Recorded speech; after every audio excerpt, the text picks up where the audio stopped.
കാവ്യമാധവനെ സംബന്ധിച്ച് ഇത് ആശ്വാസത്തിൻ്റെ നാളുകളാണ്. ഭർത്താവ് ദിലീപ് നടി ആക്രമിക്കപ്പെട്ട കേസിൽ കുറ്റവാളിയിൽ നിന്ന് കോടതി വിധി വന്നിരിക്കുന്നു. കുറ്റപ്പെടുത്തലുകളെയും അധിക്ഷേപങ്ങളുടെയും നാളുകൾ ഒരു പരിധിവരെ അവസാനിച്ചിരിക്കുന്നു. 8.5 വർഷങ്ങളാണ് ഈ കേസ് മുന്നോട്ട് പോയത്. ഇതിനിടെ കാവ്യ ലൈംലൈറ്റിൽ നിന്നും പൂർണ്ണമായും മാറി നിന്ന ഒരു കാലമുണ്ടായിരുന്നു. അടുത്ത കാലത്താണ് നടി തൻ്റെ സോഷ്യൽ മീഡിയയിൽ സാന്നിധ്യം അറിയിച്ചത്. ഇതിനിടെ സിനിമാ ലോകത്ത് കാവ്യ ഉണ്ടാക്കിയിരുന്ന പല സൗഹൃദങ്ങളും ഇല്ലാതായി. ഗായക റിമി ടോമിയും കാവ്യമാധവനും ഒരു കാലത്ത് അടുത്ത സുഹൃത്തുക്കളായിരുന്നു.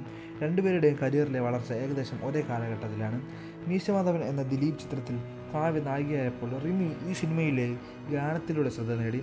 പിന്നീട് അങ്ങോട്ട് രണ്ടുപേരുടെയും പടിപടിയായിട്ടുള്ള വളർച്ചയാണ് സിനിമാ ലോകം കണ്ടത്. കാവ്യ മലയാളത്തിലെ ഏറ്റവും തിരക്കുള്ള നടിയായി, റിമി പിന്നണി ഗായികയാവും സ്റ്റേജ് ഷോയും എല്ലാമായി വലിയ ജനപ്രീതി നേടി. ഉയർച്ചയിലും ഇരുവരും സൗഹൃദം ദൃഢമായിരുന്നു.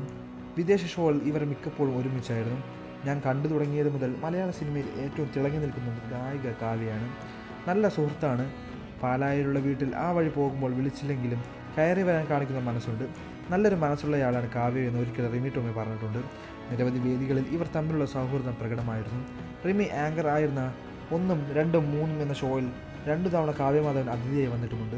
എന്നാൽ ഏറെ കാലമായി ഇവരെ ഒരുമിച്ച് കാണാനായില്ല. എന്താണ് ഈ സൗഹൃദത്തിന് സംഭവിച്ചത് എന്ന ചോദ്യം ഉയരുന്നുണ്ട്. ഇൻസ്റ്റാഗ്രാമിൽ റിമി കാവ്യമാധവനെ ഫോളോ ചെയ്യുന്നുണ്ട്. എന്നാൽ കാവ്യ തിരിച്ച് ഫോളോ ചെയ്തിട്ടില്ല. നടി ആക്രമിക്കപ്പെട്ട കേസിൽ റിമി അന്വേഷണ സംഘത്തിൽ നൽകിയ മൊഴി ദിലീപിനെ എതിരായിട്ടാണ് ബാധിച്ചത്. നടി ആക്രമിക്കപ്പെട്ട കേസിൽ വിവരം പറഞ്ഞ് കാവ്യയെ വിളിച്ചപ്പോൾ കാവ്യയുടെ പ്രതികരണത്തിൽ ഞെട്ടലില്ലായിരുന്നു. ഇത് അസ്വാഭാവികമായി തോന്നിയെങ്കിലും റിമി പറഞ്ഞിരുന്നു. കോടതിയിൽ റിമി ടോമി തൻ്റെ മൊഴി മാറ്റിയിട്ടുമില്ല. ഈ സംഭവം കാരണം കാവ്യ റിമിയുമായുള്ള സൗഹൃദം അവസാനിച്ചപ്പോൾ എന്ന ചോദ്യവുമുണ്ട്. തനിക്കും ഭർത്താവിനും ഉണ്ടായ പ്രശ്നങ്ങൾ കാവ്യ പെട്ടെന്നൊന്നും മറക്കില്ലെന്ന് ഉറപ്പാണ്. ഒരിക്കൽ ഇതേക്കുറിച്ച് കാവ്യ സംസാരിക്കുന്നുണ്ട്.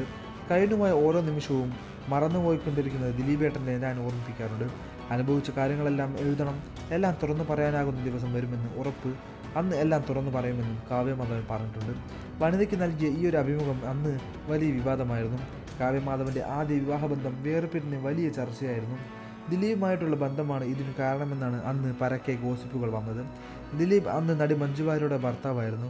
ഗോസിപ്പുകൾ കാവ്യ തള്ളിക്കളയുകയായിരുന്നു. ദിലീപും മഞ്ജു വാര്യരും ആ വിഷയഘട്ടത്തിൽ തനിക്കൊപ്പമാണ് നിന്നത് കാവ്യ എന്ന് പറയുകയും ചെയ്തിട്ടുണ്ട്. 2009 കാവ്യമാധവൻ്റെ ആദ്യ വിവാഹം. 2011 ഈ ബന്ധം വേർപിരിയുകയും ചെയ്തു. പിന്നീട് 2015 നടൻ ദിലീപ് മഞ്ജു വാര്യരുമായി വേർപിരിഞ്ഞത്.